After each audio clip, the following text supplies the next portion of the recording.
Thank you, Rich, and welcome to the booth here at Pro Tour Eldritch Moon. That's Randy Buehler. I'm Marshall Sutcliffe. We've all been waiting, and it is time for round one action. Let's head down to the feature match area.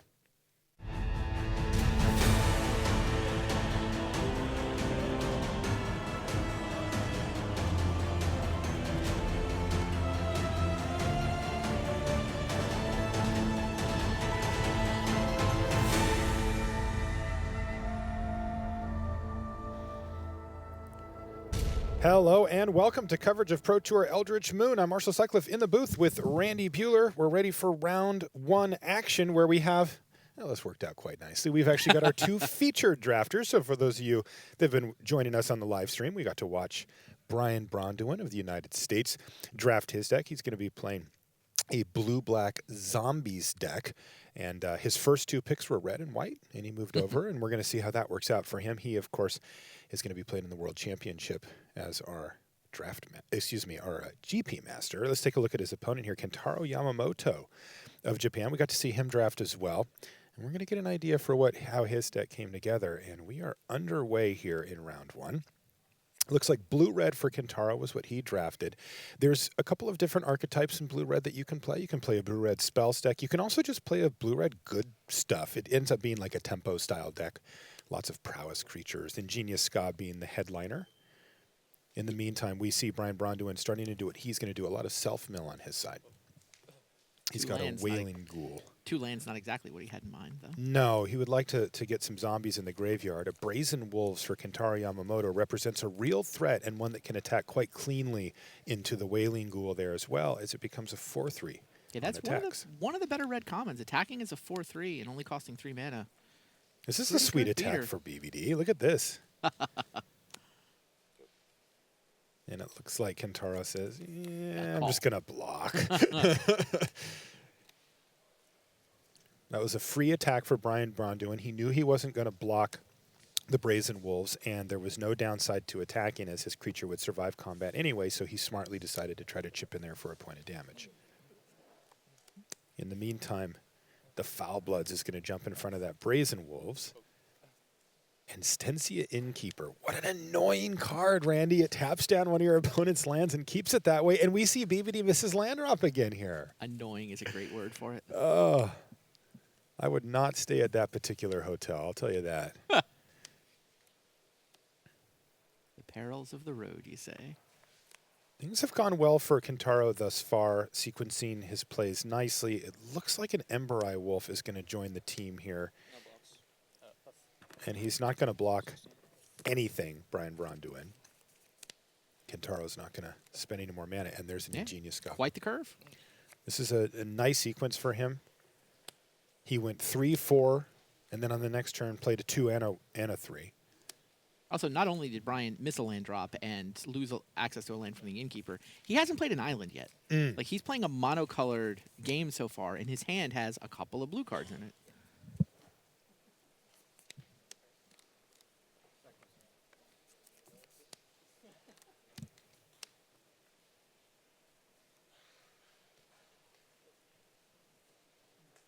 Scarecrow at 4/4, though. Doing a pretty good job of gumming up the ground. Sure, Kentaro can attack with his wolf. He'd be delighted to trade. The Scab attack is a little cheeky.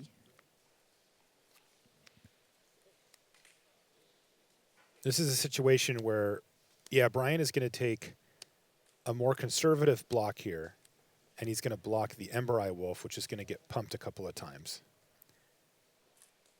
And in fact, so is the Ingenious Ska. So what Brian does is he ends up trading off his Geistfield Scarecrow for effectively the turn worth of mana and the Ember Eye Wolf from Kentaro. So this is Brian saying, look, if you want to pump your entire turn here and not develop your board, I will make this trade. I'm trying to buy time so that I can, get back in this game and find an island and start casting all the rest of the spells in there.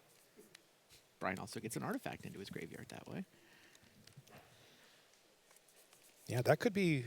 Oh, and hey, he's already got the Grizzled Angler in his hand. Now, he doesn't have the mana to cast it, but that will work if he can get the Grizzled Angler down later. Plus, it gets him that much closer to Delirium. Yeah, with a second copy of the Thraben Foulbloods there, that could be relevant as well. Looks like a Laboratory Brute hitting the battlefield for Kentaro. That's going to mill the top 4 cards of his library when it hits battlefield. Yeah, he wanted to make sure between 3 and 4, and it was 4.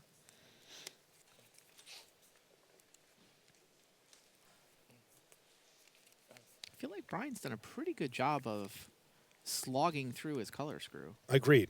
He has really drawn a lot of black cards, but it will start to tick-tock on him here. And this is a risky block. Let's see. Does Brian actually have Delirium? No, right? No, it's land, creature, artifact. Now, if you had an instant way to get it, that would be pretty nice here, because the problem is if Kentaro plays any non-creature spell to trigger the prowess. Oh, spontaneous mutation. Does that count? Absolutely counts, and that is plenty to get the Foulbloods into the graveyard and keep the attacks coming for Kentaro. He is trying his hardest to capitalize on the mana issues that Brian Braun-Duin has had. You still like Brian's block there, yeah. How about a Liliana's Elite? Right. That's really good here. That is 1, 2, 3. It's a 3/3 already, and we know that Brian's deck is capable of putting a lot of cards in the graveyard, so it could get much worse. Now, it's a 4/4 already, which is where it needs to be. Yeah, it's a 1/1 at its base stats, and then it gets +1/+1 for each creature in your graveyard. So it's a 4/4, which is perfect because it blocks the 3/3. Now, the big question here for Brian is, does he want to trade it for this Ingenious Scob? Remember, Kentaro can pump the Ingenious Scob with his blue mana there and get its power all the way up to 4 and put that Liliana's Elite in the graveyard. Now, that might be a trade that Brian wants to make here. He really needs to try to hang on for as long as possible, and he has a lot of ways to get creatures back from the graveyard later on. He's got 2 copies of Ever After in this deck, and we mentioned earlier that the card that put him into this strategy was Gisendrolf, so he very well may want to trade here. I think you trade. It's tough because he's looking at the 3/3 that the Sensia Innkeeper, which is being held back currently by the 4/4. You're going to take 4? Right. So he does decide just to trade off for the Ingenious Scob. And there's another Brazen Wolf. Wow, this draw from Kentaro has been very impressive, and Brian just cannot find that blue mana. You're right, though. He's done a good job of hanging in there. Right, and it's because he's been blocking and trading, which I think it plays into his long-term strategy, and it just buys him turns, buys him time.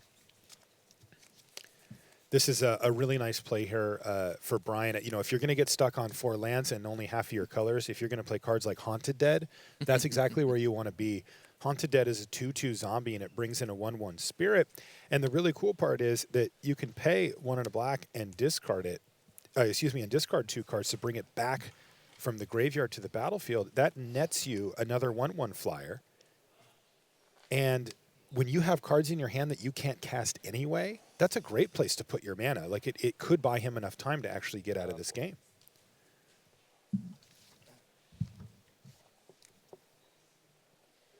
So we see a pretty important block scenario here as Brian is scrambling to stay alive. Kentaro not letting up at all. But that worked.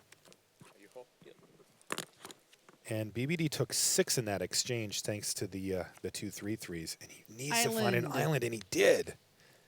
Is it in time? It is interesting, too, to note that Kentaro did not let the Haunted Dead die. He made sure that the damage went to places where it would stay on the battlefield as just a 2/2, and that Brian couldn't recast it from his graveyard. So Brian is sitting on 2 copies of Certain Death if he draws 6th mana. But now the island turns on Grizzled Angler and Laboratory Brute. That will keep him alive. Yeah, it seems like you run Laboratory Brute, you get a 3/3 into play. Yes. And you're hoping to draw any land next turn to turn on Certain Death. Yeah. Now the board is stable. Wow, he is very close to getting this board stabilized. And of course, we're no 6 lands, 4 spells. 4 spells. There goes all the action. There was an Ever After in there as well as a Stitch Mangler. Both would have been fine here. In the meantime, he's going to have to either trade and chump or, yeah, there we go. Yeah, so he's going to trade and It's chump. a Haunted Dead you're chumping with. So. Totally. Oh, uncontested alphas, though, for Kentaro off the top of his deck. There's the land for Certain Death. Nice, and this means that he gets to stay at just 1 life after the Laboratory Brute hits him. This is going to be really close. Oh, and Kentaro finds off the top Wow. Fiery Temper and burns him out. BBD did everything he could to stay in that game, but Yeah, he put them Kentaro both. was able to stay one step ahead the whole entire way, eventually finishing him off. And those last 2 draw steps were very kind to Kentaro as well. He drew his Bomb Rare and True his Burn story. Spell. That's going to do it for Game 1. We'll be back right after these messages. Take on the darkness. Eldritch Moon is now available on Magic Online. For more information, visit mtgo.com. Up your game with Ultra Pro Magic the Gathering accessories. Find the best Magic art on card sleeves, deck boxes, playmats, and more. Visit ultrapro.com to learn more and find a retailer near you. And welcome back to the feature match area here in Sydney. Let's take a look at Yuki Ichikawa versus Willie Adel on one of our side tables while our players shuffle up in sideboard here. You can see Yuki there. He's a gold pro from Japan versus the Hall of Famer Willie Adel on the right-hand side of your screen. He's from Brazil. Looks like he's firing off a Prey Upon here on a Gatstaff Arsonist. And I see there's a Drownyard Behemoth saying, well, you might be a big werewolf, but I'm a big crab. And kind of reached his claw over there and smacked him. And it looks like Yuki has a Voracious Reader now that just transformed. It was much worse than that a second ago. We've also come into this game with the life totals at 6 for Ichikawa and 15 for Adel. And Adel has a pretty decent board state here. Also, he's playing what many, including me, think is the best archetype in this format currently. Blue-Green Emerge? Blue-Green Emerge, yeah. He's got the deck. That's the one. These are my 2 favorites, yeah, for what that's I was worth. going to say that. Blue-Red Spells is the other really good archetype. So this is really going to highlight, at least in the early running of Eldritch Moon Limited, 2 of the best decks. I mean, there's a lot of good decks, but I do think these are the 2 best. Yeah. Looks like the Reader is going to attack. That is a bold attack from Yuki Ichikawa, as Willie has 2 insects that he can chump block. He also has a 5/7 he can just throw in front. And there's 2 cards in hand.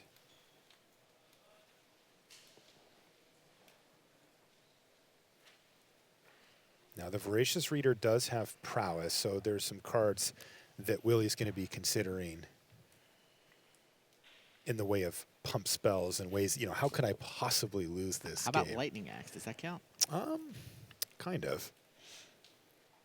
Not sure what Yuki's plan is here. Is he's going to take out the Wretched Griff and then trigger prowess. Unfortunately, the Voracious Reader becomes a 4/5 and won't survive still unless he has another play. So let's see what he's got lined up. We know Yuki's got something in mind. He just wouldn't have made this attack otherwise. Oh, Savage Alliance. And it looks like he's going to pay 1 extra to escalate it.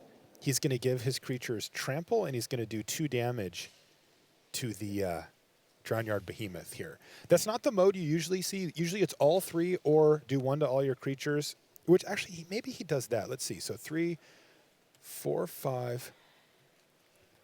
Right, he actually can pay. Cost less. Right, so I suppose he could just escalate for free there because the Voracious Reader reduces its cost by 1 naturally, so it just freed up an extra mana. So he actually can just do everything. Wow, what a blowout. Holy smokes. Look at this board state. When we came in, he had a 3/4 flyer, a 5/7, and 2 insects that are all gone now. And he even took a point of damage in that exchange. That's insane.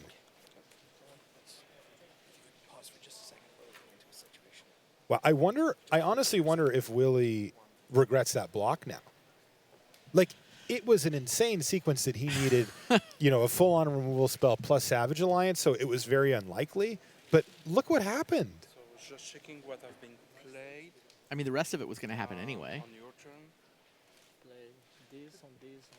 Okay, and this you played it with discarding or No, paying he 5? paid 5.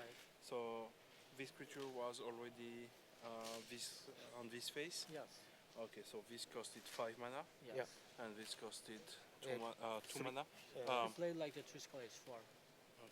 So these have been paid for 4, and these Five. for Five. 5. 5 And 4. Okay. Okay. And you did not play anything else during this turn, right? no. Okay, you may proceed. Okay, so you see the judge just double checking. Add Voracious Reader doesn't get transformed that often. It does have that static ability that reduces the cost of your instants and sorceries by 1. And so the judge was just double checking to make sure. So onward. Why don't we jump back over to our main match here? We'll let this one come to its conclusion. Looks like Yuki's going to win that game. Agree. Off of that incredible sequence. Savage Alliance. It's a good card. Aptly named. Very good card. All the Escalate cards are good. Yes. Yep. All the werewolves are good. All the Escalate cards are good. All the Emerge cards are good. Pretty much. They did a good job. All right, and we are underway in game 2. Braun-Duin finds himself down Hey, a look at game that. against 2 Kentaro different Yamamoto. colors. Both of the colors. Asylum Visitor, the first play for Braun-Duin, but it's immediately going to get Galvanic Bombardment right out of here. And Kentaro's got a tattered Haunter that he's going to use to start applying pressure. That is definitely the type of card that Braun-Duin does not want to see on the other side of the battlefield. Flyers are a weakness for Brian's deck. He's got some expensive removal. He can gum up the ground quite well. Conduit of Storms there for Kentaro. Not a super exciting follow-up, but he'll take it. It could accelerate him out when it attacks. He gets to add red mana.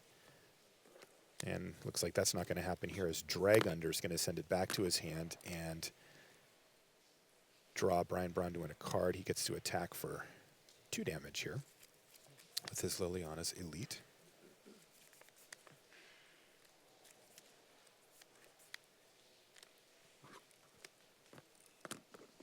Kentaro, we're going to see that happen a lot. The Tattered Hunter can't block non-flyers anyway, and Brian, I believe, only has 1 flyer in his whole deck. I did get an update, by the way. Steve Rubin is up a game over Paul Dean, and Yuki Ichikawa did finish off that game, so he's up a game over Willie. Makes sense.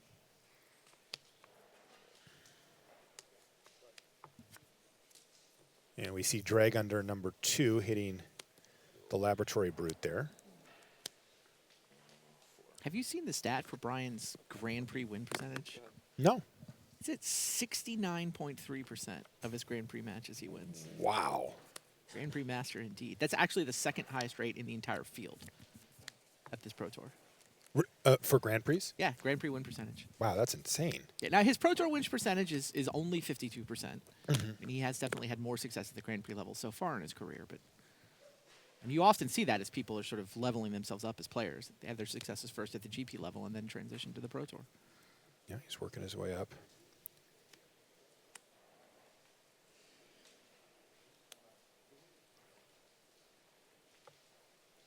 So we see the Wailing Ghoul trying to kind of fuel that Liliana's Elite there by putting more creatures in the graveyard.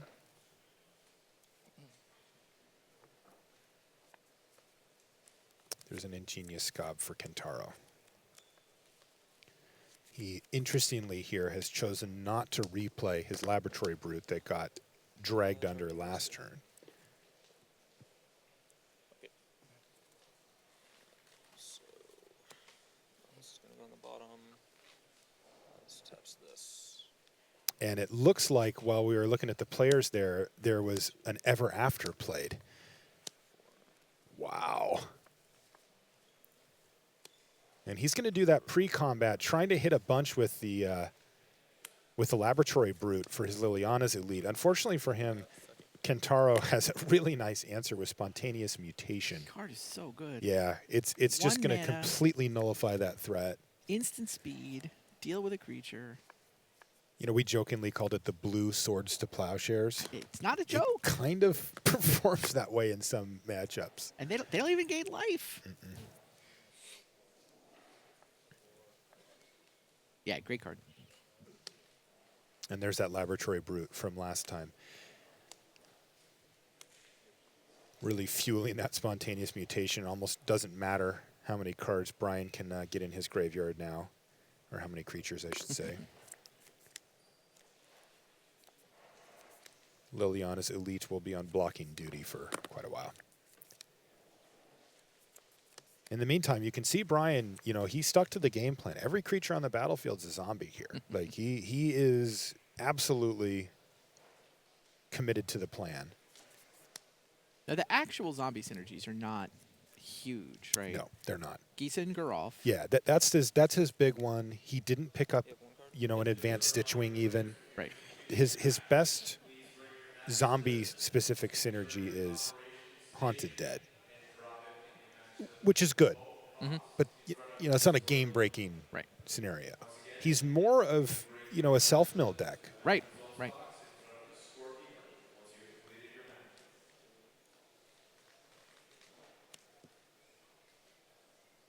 It's like he's going to chip in there with a Laboratory Brute.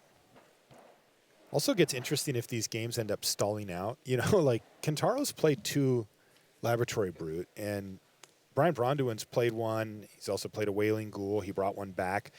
Like, that's 10% of your library going away with every Brute. You know, if you don't have a way to close out the game, you can find yourself in a potential mill situation. Now, as it stands, it's really interesting because that benefits Brian, as he's got 2 copies of Ever After in his deck, and that just goes on the bottom. So him getting milled isn't really an option. Now, Kentaro, I think he's a little more susceptible there. There's that Conduit of Storms for Kentaro.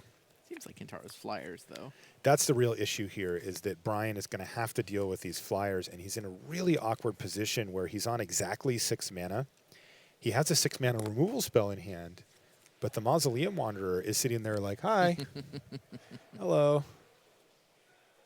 Certain Death is kind of rotting in hand here for Brian because he just needs to hit another land so that he can take out the Tattered Haunter, but...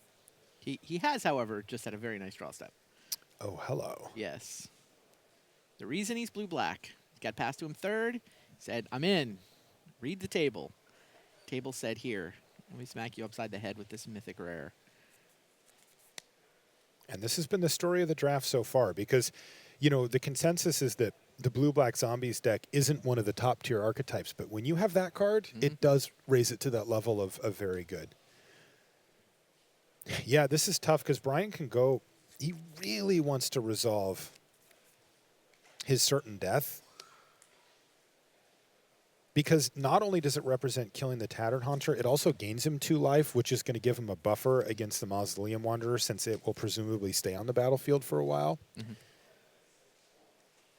Because he has the option to just fire it off and effectively trade it for the Mausoleum Wanderer. But if he does that, A, he's not killing the creature that he really wants, and B, he's not gaining the life. So it's a tough position for Brian here because he knows he just needs to draw 1 land to make that work, but he's taking 3 damage a turn in the meantime. Meanwhile, gets it an attack before Kentaro knows what he's up to. The Gavany Unhallowed has picked up a +1/+1 counter and is now rumbling. Yeah, it's really tough, too, because from Brian's perspective, now that he's drawn his bomb mythic rare here, he knows that the long game is going to benefit him substantially. Interesting. It's just, can he get to that point? So he's going to go for... This is the other Ever After? Yes, that's right. So he's feeding this to the Wanderer. This exactly is what bait. he's doing. That's exactly what he's doing. I like this play from Brian a lot. I think that the Certain Death is way more important. Remember, he just drew Geese and Drelf. Right. He has that in his hand. Kentaro has no idea. He does not need Ever After to win this game. He needs the Tattered Haunter to die. And this is going to work out beautifully for him. If he can resolve that, he's going to go back up to 9 after he takes the 2 here, and Kentaro has no more flyers. I like it. Yeah, I would have been pretty tempted to just play Geese and Garoff there, get my 4/4 down, start playing cards out, and then would try to set up a potential race scenario. But I like Brian's line a lot better. I do too. This line looks great. Now, Kentaro does have the 5 mana he needs to transform the Conduit here. It becomes a 5/4 if he wants. The problem is that Liliana's Elite is just sitting there like, yeah, well.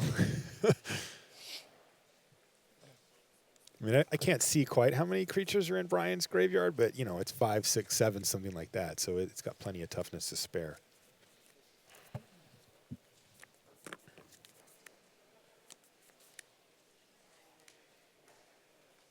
I really like that play from Brian last turn of just baiting it out because now he gets to just windmill I mean, he's thinking through it certain again, but death. this has got to be certain death, the flyer. Interesting. Now he's going to play Giesengerhoff. Huh. It looks like he feels like he's got a little bit of breathing room here. He did have a third land, which lets him play a 3-mana zombie from his yard. I've lost track of what exactly is in there, but that might be relevant. Yeah, I think there's a Stitch Mangler in there somewhere, potentially. Or any number. All right, Kentaro says, yeah, you're doing it. Let's see what he comes up with. You're right, the third mana could have been the decider for him. Yeah, and it was. It was just a Foul Bloods. And now he's doing a quick check to see if he's got Delirium. Surely he has Delirium. Yeah, we have him marked. You can see on the right-hand side of your screen, he's got that Delirium mark up on the upper right. So that's going to make the Foul Bloods +1/+1 and have Menace. So that's a legitimate threat there. It's also something that can trade off pretty easily. So Brian Braun-Duin trading a couple of life points here to develop his board out. And he can either use the certain death to take down the flyer, or if he just thinks he can just straight win the race, he could just, kill a creature here and just start attacking. He still gets the 2 life, and he could just ignore the Tattered Haunter. He will have to be confident that he can get through, but it looks like he's got perfect information with Kentaro Yamamoto on 0 cards here. Right.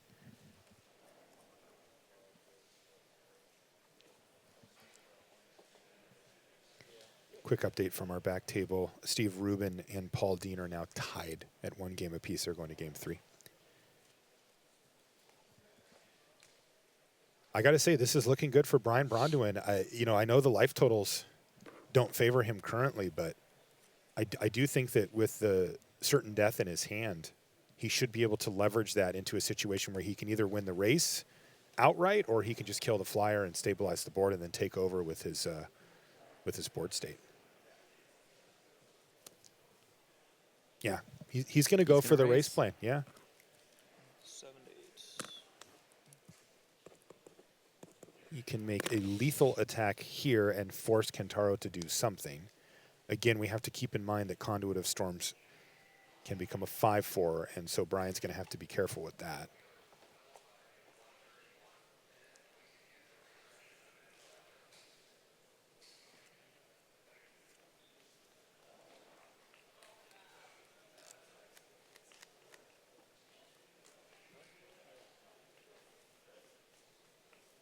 I think Brian's mapping out his next turn.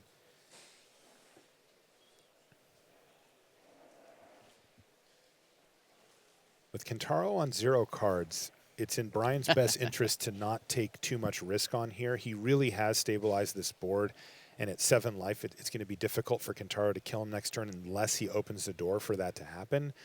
But he also has an interesting spot where he can force Kentaro to block if he applies lethal damage here, and maybe get rid of one of the creatures just by default. Oh, yeah. I mean, the Mutated Elite is one great blocker. It's just a question of whether he wants a second blocker. And sort of what he's willing to feed to these creatures and then be forced to replay. It's also interesting, Kentaro really doesn't want to have that Stitch Mangler die. Brian can replay it next turn, lock down a creature.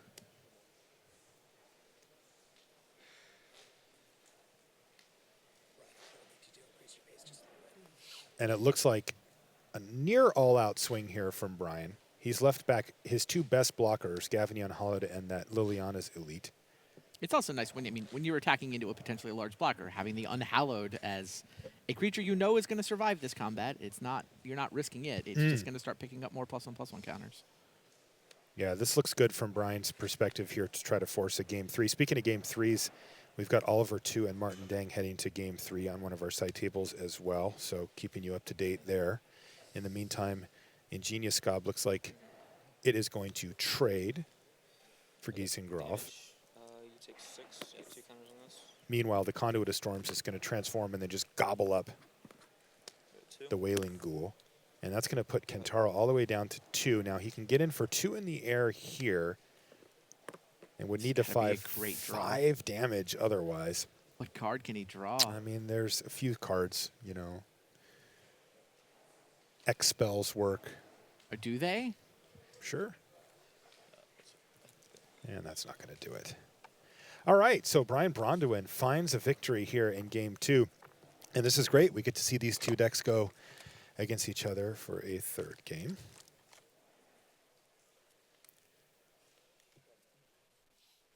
You can see over on the left that there's multiple game 3s either happening or starting. So why don't we take a look at Steve Rubin versus Paul Dean from Canada, who are in, it looks like the early stages. You can see just a couple of lands for each players there of their own game 3.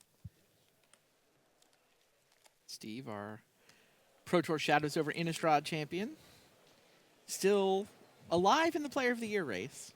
He's the only one outside of Owen and It's and crazy Seth, right? that there's only 3 players who are mathematically alive for Player of the Year.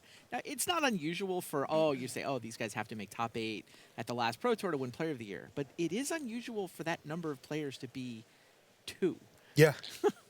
Only 3 players even mathematically alive. And remember last year? There were 51. Literally 51. It's insane. All right, so let's get caught up on this board state here. It looks like we've got green-red versus green-white. There's a Sigardian Priest that just attacked after some threat there. Got bonzed. And wow, this doesn't look great for Steve Rubin. He's playing a Hulking Devil, a card you don't see a lot of. And I believe that that's a Selfless Spirit that has attacked Paul down to 16 as well.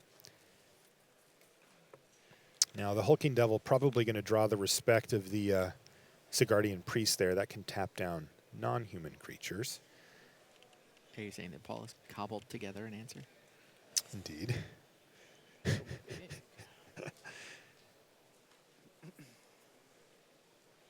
It's a big turn, though.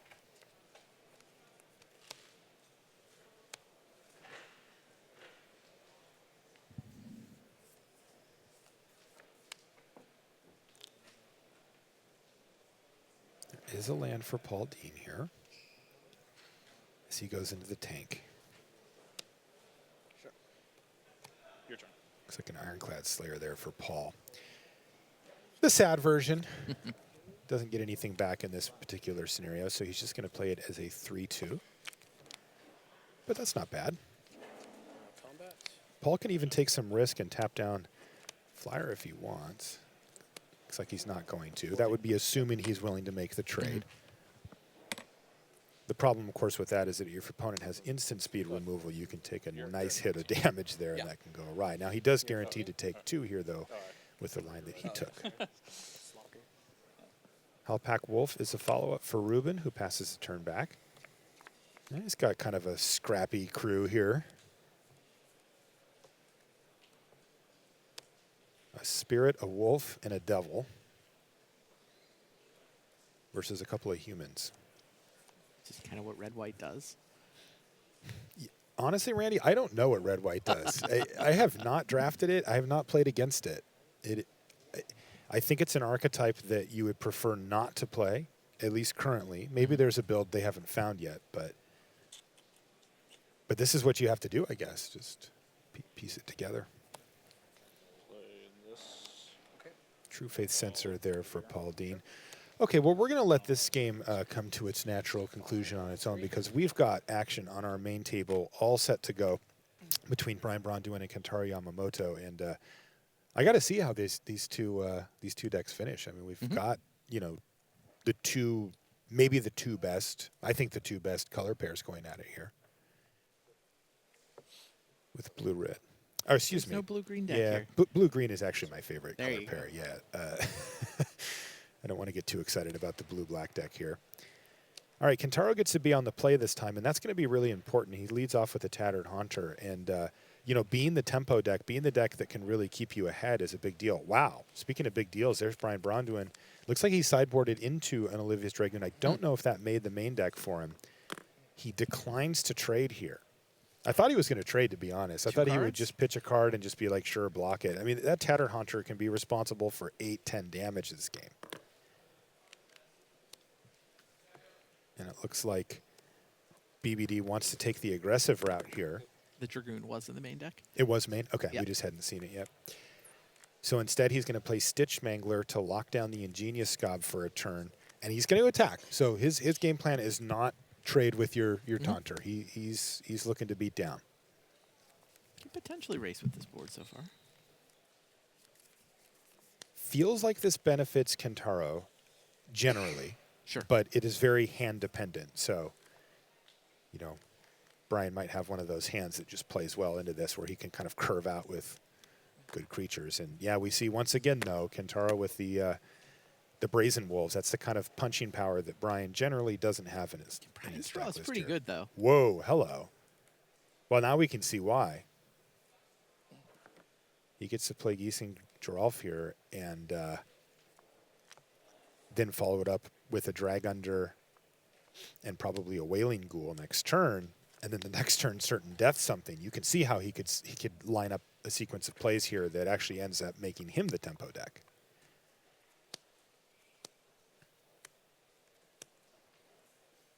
Okay, he's going to mill 4 cards here.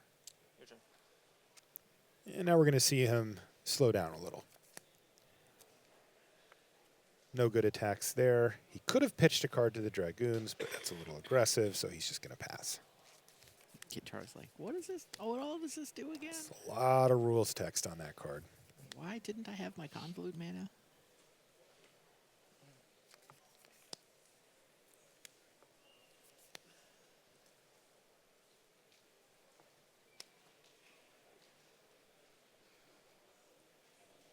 The Brazen Wolves can still attack on this board. It can. The Scob can potentially attack. Yeah, it's an interesting position. Brian could double block on this board, and it gets a little awkward for Kentaro. He really would be incentivized to kill the Dragoons because then Brian can just keep regrowing the Stitch Mangler if he kills that. It is just a 1-for-1. But it looks like Kentaro says, well, I'm not winning Yeah, a long all of game them. in. The obvious block for Brian is to double block the Wolves because it's a 1-for-1 here. I like the way he ordered his own blockers. Yeah, he I have a did. suggestion for you, Kentaro. And Kentaro adjusted accordingly. Yes, he did. He does not want to get that Mangler into the graveyard. Even though it's, you know, potentially the better creature, he wants to make sure that Brian doesn't get to just recur it.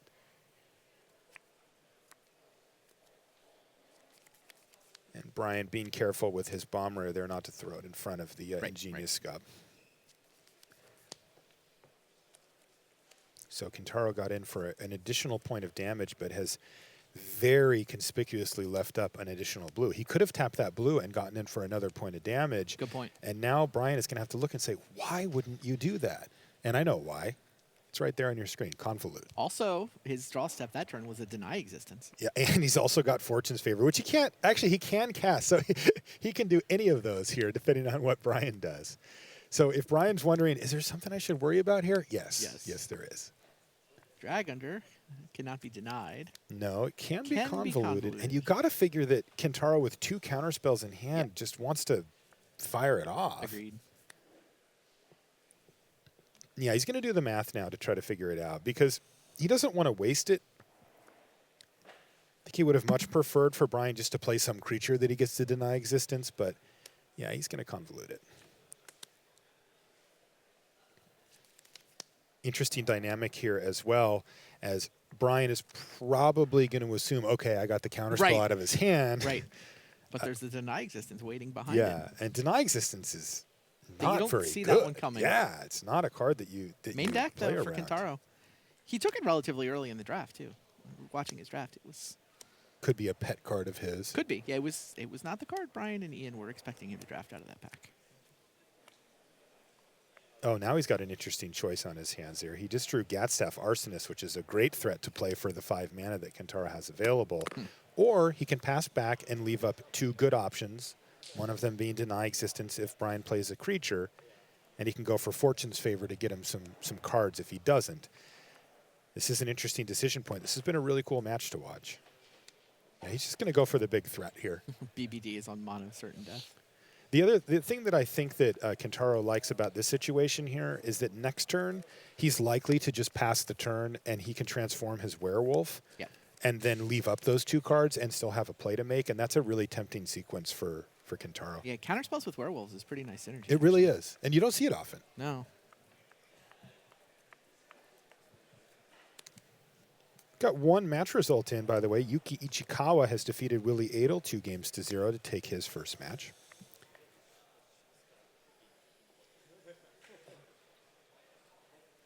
And now here's a big decision from Kentaro. Do I want to trade? Borrowed Malevolence is going to be the card that jumps to his mind as a way that can actually mess with this trade. But it happens. Yep. Now, if I'm Kentaro, what I'm thinking is I'm going to see one of those ever afters from Braun-Duin, though. It doesn't He's a look little like he cavalier. has it. No, he does. He does have one? He has both. I thought. I think he has two. Oh, he's on mono certain death. Yeah, certain death. But I think the ever afters is what I would be thinking about from Kentaro's Right, seat. right, right. He probably figures there's not a lot he can do about it. We also have Steve Rubin, our reigning champ there. He has defeated Paul Dean 2-1. So 2 matches down out of our 4 in round 1 here. Brian did draw the 6th land that turn, turning on certain death. So things are going to start dying. And that works out really well for him because Kentaro cannot counter that. Nope. Deny existence not looking great. And, wow, this is really playing out nicely for Brian Braun-Duin.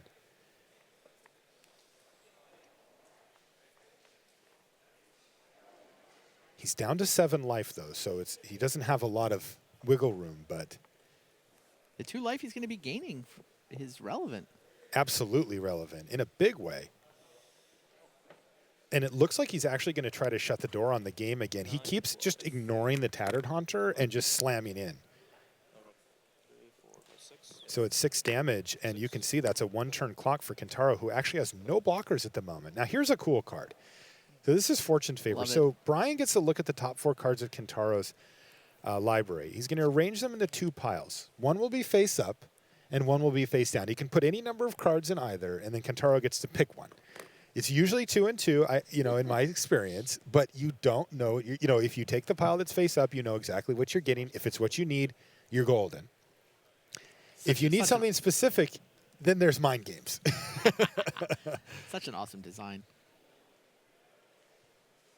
I feel like So that it's card 3 could be its own lands. game.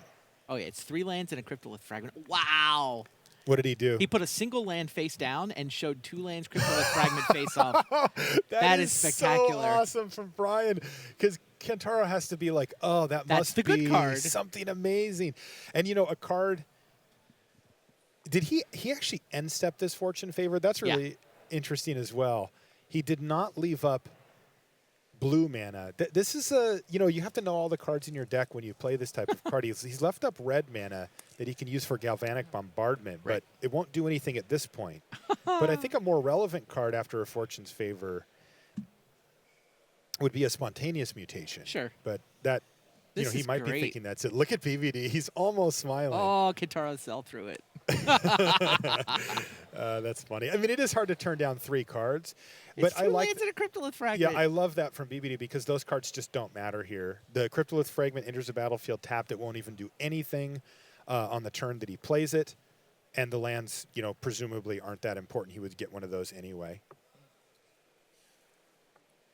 And BBD just has 1 turn to go. And knowing that he has the other copy of Certain Death in his hand, Right. it's going to be very difficult for Kentaro to come out of this. He did actually find a Galvanic Bombardment, but without another copy in his yard, it doesn't kill anything. Yeah. I think we're going to see the game end here. Attacks. Okay. I think that BBD just attacks for lethal, forces an issue here, and that's it. Brian Braun-Duin picks up the match 2-1 over Kentaro Yamamoto. And I got to say, that's a great start to our Pro Tour, Randy. What a fun match to watch. Yes, indeed. Lots of mind games, some really clever play there from both players. That was really cool.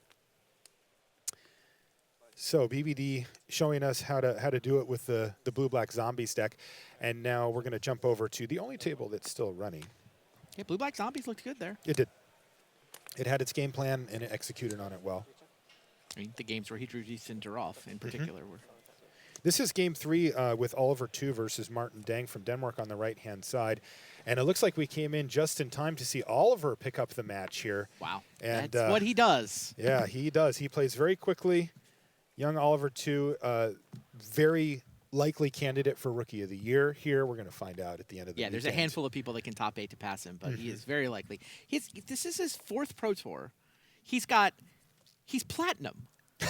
He's played 3 Pro Tours in his career, and he's already hit platinum. Yeah, not bad. 9-7, 12-4, 12-4. Those are his 3 Pro Tours. Yeah, he got picked up by multiple testing teams. You know, there was a bidding war for him or something. You know, Makes sense to me. Yeah, I mean the kid can play and Yeah. he prepares. You know, he's primarily a Magic Online player until parlaying some wins into sticking on the Pro And Tour. on the bubble for Worlds is the super that he's got a lot to play for. I mean, sure, he's probably going to get Rookie of the Year either way, but that's not a guaranteed seat in Worlds. He wants another day 2 run, and then he wants to go play at PAX in a couple of weeks. Yeah, so he's going to be working hard towards that. He's So one far, of the so good. as far as that goes, and we get a chance to see, you know, just a snapshot at this point of the limited format. But wow, it looks super exciting so far. We've got 2 more draft rounds coming for you before we move on to standard and see what the teams have come up with that a little bit later on as well.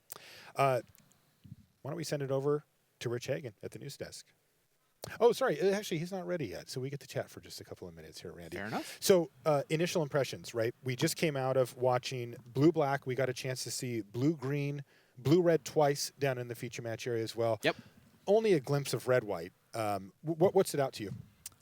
For me, my biggest question right now is how long till we can draft?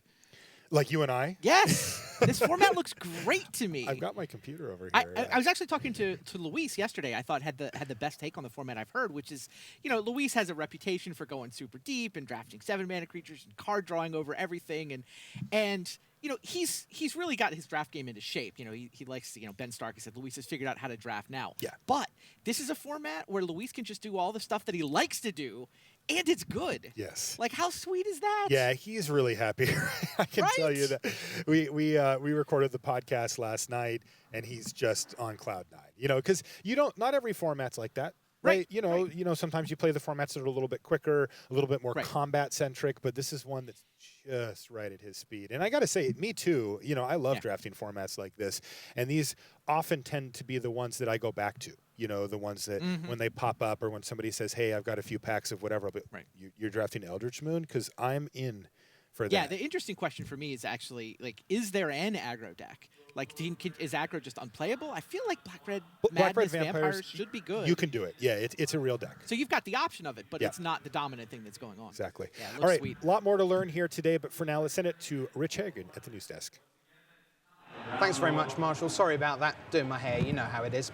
So, here we are at the back end of round number 1. Draft Master is one of our central focuses through the first morning. And let me tell you that it is a litany of carnage in round number 1. First of all, got a lovely tweet from Sam Thalmaratan and Sammy T saying, I haven't made it as far as Sydney, so I will not be your draft master this weekend. So we're down to 6, and the first 4 results coming in are not good news. John Finkel, I saw him stand up probably after about only 10 minutes in the match, and he had lost 2-0 to Christopher Larsen of Denmark. So Chris Larsen picks up the win. Finkel remains on 45 points in the draft master race.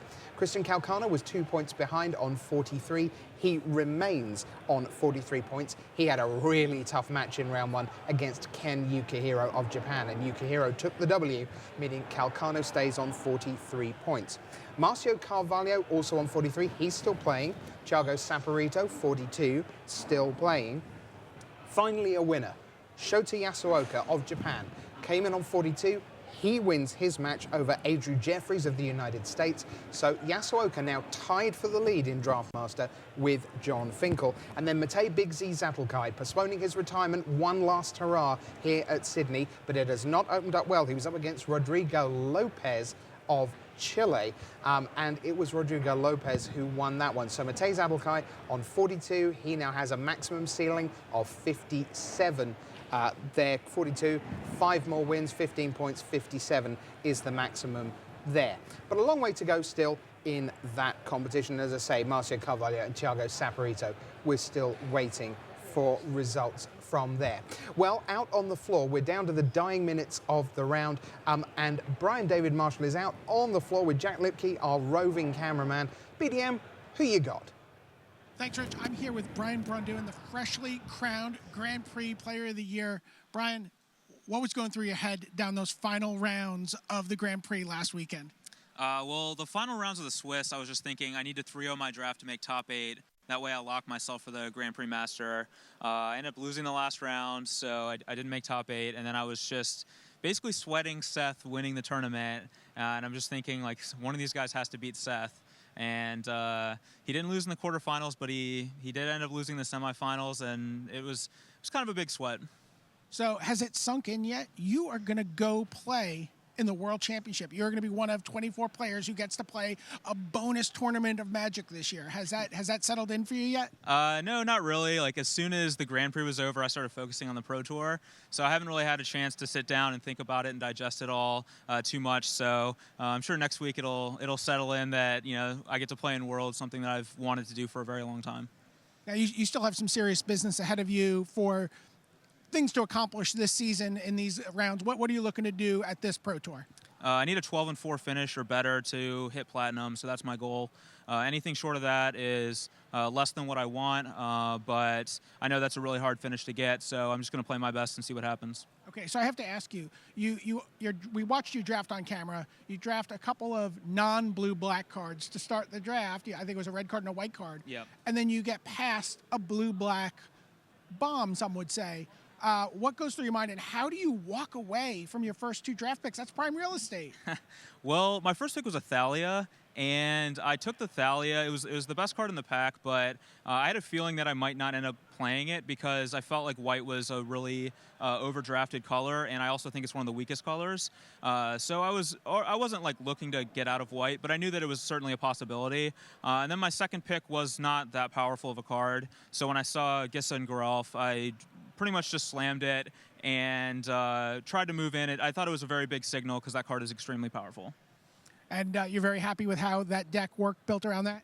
Yeah, I had a really hard time building it, exactly how to build it, but I do think the deck turned out pretty well, so I'm excited to see how it plays out. It's a strategy I've never really drafted before, so I honestly had no idea if it was going to be an 0-3 or a 3-0 or anywhere in between, so I'm just going to play my matches and see what happens. Needs a 12-4 to get platinum, but you know he's going to try something new here, round 1 and Pro Tour Eldritch Moon. Sending it back to you, Rich.